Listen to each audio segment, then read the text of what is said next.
All right, in this question, you're asked to balance it. Let me just rewrite the equation. C2H6 as a gas plus oxygen. Gas yields CO2 as a gas plus water as a gas. Okay, so I need to balance things. So I'm starting here with the carbon. There's 2 carbons there. There's only 1 here, so I'll put a 2 there. There's 6 hydrogens, so I'll put a 3 there.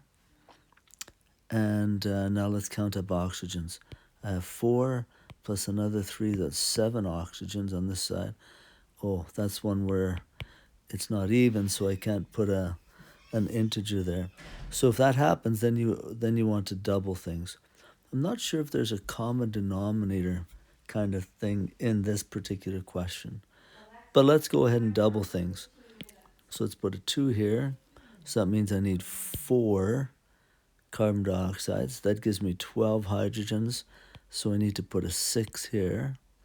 And then that'll give me 8 plus another 6. So that's 14 oxygens on the right.